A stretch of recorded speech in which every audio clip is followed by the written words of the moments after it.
What's going on, guys? Mush back at it with another video. Want to talk about one of my favorite things in PC gaming in recent months, and that is Xbox Game Pass for PC. Yesterday, we got the next game update revealed for the platform. 4 new games are coming to Game Pass on PC, and they're all coming this month, so they're not even a part of the October update. They'll be dropping this month, and in fact, they are dropping tomorrow. We've got some good games as a part of all of them, so I'll be taking a look at that. Nothing as marquee as, say, a Gears 5 or even a Bloodstained Ritual of the Night or the upcoming Outer World, but some high quality titles are coming. Also, World of Warcraft Classic dropped. I know I don't talk about World of Warcraft all too much on this channel, but I do want to talk about a fact that the release of Classic has caused a 200%, actually over a 200% rise in subscriptions. That is insane to me. I want to talk a little bit about WoW, which is a game that I haven't spent much time with, but I have numerous friends that are into WoW, and some of them are a little bit too into WoW. I'll give you guys a funny story as to why I'm not a big fan of the game, but nonetheless, I've heard really good things about WoW Classic, so I want to cover that. And Obsidian, the studio that is now owned by Microsoft, are hiring for a brand new RPG, and it's not for the Outer World. Outer World is pretty much finished at this point. Rather, they are hiring for the next world-class RPG, and it's important because while they are owned by Microsoft, Microsoft are bringing all of their games to PC, and best of all, their games are on Game Pass from a first-party standpoint, so we'll talk that at the end of this video. But first up, want to cover all of the games that are coming to Xbox Game Pass in the very near future. And when I say near future, I mean tomorrow. And first up, we have Bad North Jotun Edition. Bad North is described as a charming but brutal real-time tactics roguelite. Defend your idyllic island kingdom against a horde of Viking invaders as you lead the desperate exodus of your people. Command your loyal subjects to take full tactical advantage of the unique shape of each island. Game was received rather well when it came out back in November of 2018. 1,120 Steam user reviews, 82% positive. The game has a 74 on Metacritic, so not all too bad there. Probably the biggest game being added, although this is a little bit arguable, is Dirt Rally 2.0. Dirt Rally 2.0 came out back in February of this year, so it's still a relatively recent release. Unfortunately, it got a very mixed reception on Steam, with all-time reviews at 2,093 reviews, 62% positive, and then the more recent reviews, 213 user reviews, 37% positive. There's a Super Deluxe Edition in the game, and yeah, that's not the best thing in the world, but nonetheless, the game is being added to Game Pass, and this is a game that's still going for $60. So as an addition to Game Pass, I do think it's quite good. Okay, as far as my opinion goes, maybe the best game out of this crop that's being added to Game Pass, City Skylines. Yup, City Skylines is coming to Game Pass, and City Skylines is absolutely awesome. Even from someone like myself that's not a fan of these city builder simulation games, I'm not a big fan of games like Civilization either. These sim games really aren't my cup of tea, but I thought City Skylines was a tremendous game. Now, you are getting the base game, so you're not getting all of the additional content, which is a sizable amount of stuff. However, the base game still offers a lot to do, and this game has been received very, very well. 85 on Metacritic, and it's got a whopping 61,557 Steam user reviews, and 91% of those reviews are positive, so really good as far as that's concerned. Got great reviews all around. This is a game that's highly addictive, and you can spend a lot of time with, so another nice addition. And lastly, you'll be getting the crazy open-world third-person shooter in Saints Row 4. Saints Row is one of those franchises that I feel like just about anybody can enjoy. Saints Row 3 was awesome, and Saints Row 4 follows the fundamentals in just being a wacky open-world adventure. And Game Pass already kind of has something like that with Crackdown 3. I would probably say that Crackdown 3, just based on the fact that it's more of a recent game, is the game to check out. But Saints Row 4, from a reception standpoint, was the better received game. And it's a game that I played back when it released in 2013, and I bought it for a full $60, and I enjoyed my time with it. It's just so zany, so off the wall. As far as Steam reception goes, 44,048 reviews, 91% positive on this one as well, 86 on Metacritic, still goes for like $15. So as an addition to Game Pass, another really cool addition. So those 4 games are coming to Game Pass tomorrow, and remember, this month they've already put out some stellar games on Game Pass. Gears 5, Bloodstained Ritual of the Night, Shadow Warrior 2. I really question how long that they can persist adding high quality game after high quality game, because at some point you would think it would have to slow down. Like, I don't know how long this is sustainable. This has to be a money loser for Microsoft. I don't know how many millions of people are subscribed, but you have to pay a significant amount of money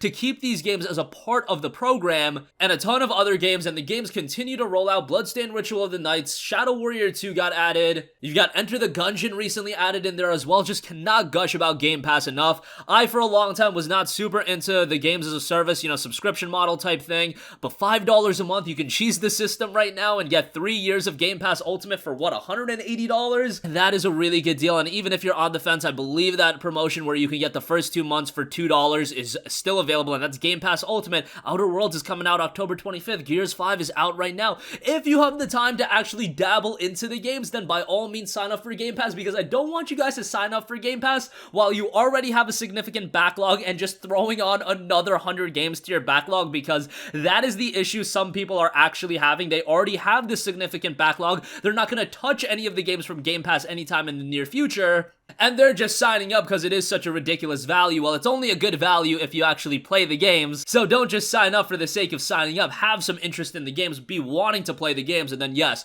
the value is absolutely there. So yeah, those 4 games will be dropping tomorrow. Alright, moving on from that, how about this? World of Warcraft Classic has caused a 223% rise in subscription. Now, I don't really follow World of Warcraft crazy like that. I was never super into WoW. I played it for a little bit, but I never got really far into it. And I would not be the guy to go to talk about WoW, but I did know that the game was slipping a little bit. A lot of people did not love a lot of the elements of the game. From people that I talked to, my friends that are super into WoW, I heard that Raid Finder was one of the primary issues of WoW that kind of caused downfall. I don't know that for a fact, but WoW Classic causing a 220% rise is significant, and a lot of my friends are in WoW Classic right now. I know the leveling's a lot harder, and a lot of the people I heard playing WoW Classic are taking their time with it and enjoying it, because, you know, it's not as grandiose of an experience as WoW with all of the expansions. I can just say that based on just generally understanding the fundamentals. I did want to share a funny story about World of Warcraft, and I guess something like this just isn't applicable to World of Warcraft players, but it's applicable to anyone that has a gaming addiction or just somebody that's super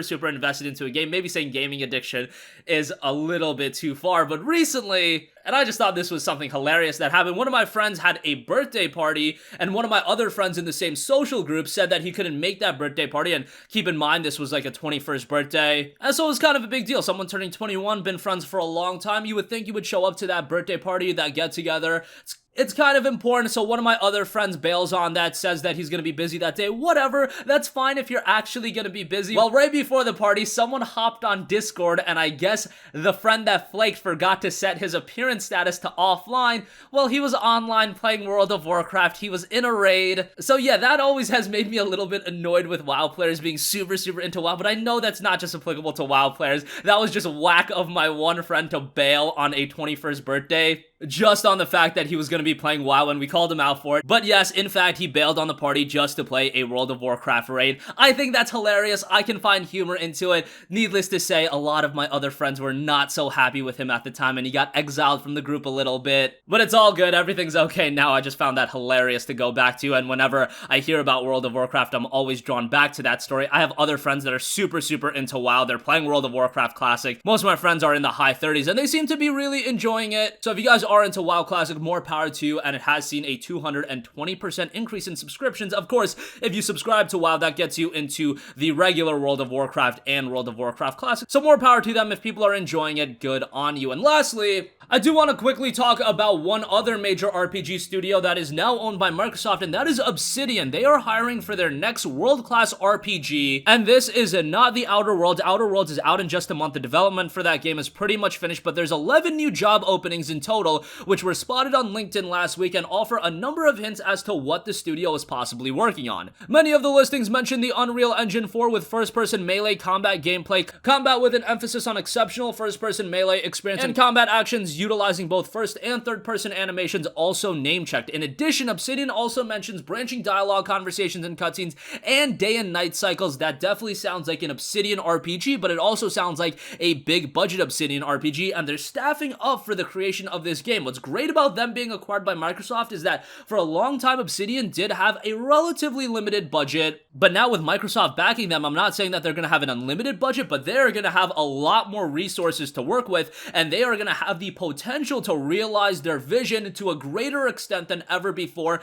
And guess what? Microsoft needed some top-tier studios under their umbrella. They were just getting smacked around by Sony. Their exclusives are nowhere near as good as Sony, but now that they've got Playground working on an open-world RPG, you've got got Obsidian on board, you've got inXile, and you've got all of these other studios that they're acquiring, and they're funding for them to create new games, and they're gonna be on PC, they're gonna be on Game Pass, you can buy these games on Steam. At least that's what it's probably gonna be given the release of Gears 5, Halo MCC, and all that good stuff. As a PC gamer, who cares if Microsoft acquires all these studios? That's great for the studios, they got more resources to create compelling games now, and as a PC gamer, you're gonna be able to play all these games. The only one that's really losing out is PlayStation, unless PlayStation and Microsoft come to some sort of working agreement and they get those games on PlayStation. I don't think that's gonna be happening anytime in the near future, but nonetheless, always something to be mindful of. But that's cool to see. Outer Worlds is out next month, but Obsidian is getting a jump start on their next project as well, which is gonna be a next world-class RPG, and it is gonna be a next-generation title by the looks of it. And that concludes this video. Again, 4 new games are hitting Xbox Game Pass tomorrow. Some high-key titles in Bad North, City Skylines, and Saints Row 4,